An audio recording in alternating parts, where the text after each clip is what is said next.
Bismillahirrahmanirrahim. Assalamualaikum warahmatullahi wabarakatuh. Alhamdulillahi rabbil alamin. Wassalatu wassalamu ala sayyidina wa habibina Muhammadin wa ala alihi wa sahbihi ajma'in, amma ba'du. Ada satu penyakit di dalam Al-Quran yang diwanti-wanti oleh Allah Subhanahu wa ta'ala, dan Nabi SAW juga mewasiatkan kepada umatnya agar mewaspadai suatu penyakit ini, karena satu penyakit ini bisa merusak seluruh amalan yang kita lakukan, amalan-amalan saleh, baik itu syahadat, puasa, haji, zakat, dan lain sebagainya. Bahkan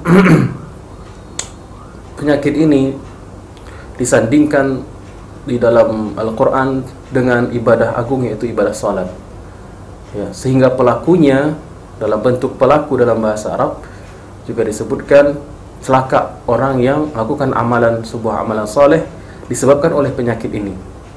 Apa penyakit itu? Yaitu penyakit riya. Allah Subhanahu wa ta'ala firman, fawailul lil musallin alladzina hum an salatihim sahun alladzina hum yura'un.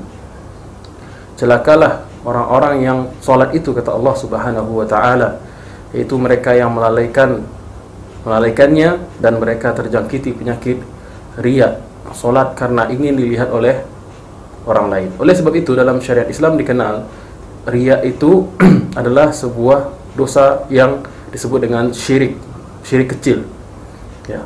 Dan masyhur dikatakan oleh para ulama, tarku al-amal li ajlin nas riya wal amalu li ajlihim syirk. Artinya meninggalkan sebuah amalan karena takut, ya, oleh pandangan manusia, takut karena pendapat manusia, itulah riya. Dan beramal karena manusia, itulah syirik, yakni syirik kecil. Jadi bahkan tidak jadi beramal pun, ya, jangankan melakukan amal, tidak jadi beramal pun boleh jadi itu dikatakan riya oleh para ulama, saking samarnya sebuah riya. Lalu bagaimana kita sebagai muslim agar amalan-amalan kita terbebas dari penyakit ini, ya? Maka ketika misalnya kita ingin sholat di masjid, ingin melaksanakan sholat sunnah qabliyah sebelum khatib naik mimbar, misalnya di hari Jumat, kemudian kita ingin sholat di bagian shaf depan, kemudian dalam hati terfikir, ada was-was setan datang, ya. Awalnya kita ingin sholat sunnah, ya, tahiyatul masjid di shaf terdepan, ya, karena ingin mendengarkan dekat dengan khatib, mendengarkan lebih baik. Tapi kemudian ada bisikan bisikan yang mengatakan tidak usah sholat di depan, sholat di belakang saja, shaf yang tengah atau belakang saja, supaya tidak dikatakan orang soleh dan lain sebagainya. Maka karena dia terpengaruh oleh bisikan ini, dia berusaha mundur mematuhinya, lalu dia sholat di bagian belakang karena takut dianggap orang soleh atau dianggap riya. Padahal sesungguhnya dia telah jatuh kepada riya dan telah jatuh kepada riya. Dan kalau seseorang itu memang sengaja dia sholat di depan, ya, agar dilihat oleh semua mata, pandangan tertuju kepadanya, maka dia telah melakukan kesyirikan kepada Allah Subhanahu wa ta'ala. Maka bagaimana sikap kita, ya, agar terbebas dari penyakit ini? Maka yang pertama, kita harus hilangkan semua perasaan atau was-was atau pertimbangan, ya, pertimbangan bahwasanya ada penilaian selain dari Allah Subhanahu wa ta'ala, dari makhluk-makhluknya. Maka kita maju saja, laksanakan amalan, coret itu, ya, makhluk yang ingin menilai kita, jamaah yang ingin melihat, atau calon mertua yang ingin menyaksikan, atau tetangga yang ingin melihat. Hilangkan semua itu, hilangkan semua kepentingan kita terhadap makhluk, terhadap selain Allah Subhanahu wa ta'ala, dan langsung masuk beramal dan membaca na'udzubillahi minasyaitonirrajim. Selesai. Itu cara yang pertama, ya, mengikhlaskan niat lillahi ta'ala sebelum beramal, dan terus mengkoreksinya ketika beramal, dan beristighfar setelah beramal. Itu cara yang pertama.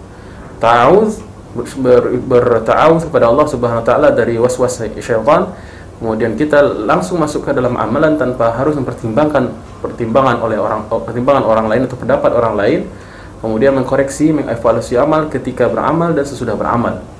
Dan yang kedua adalah istiqomah dalam beramal.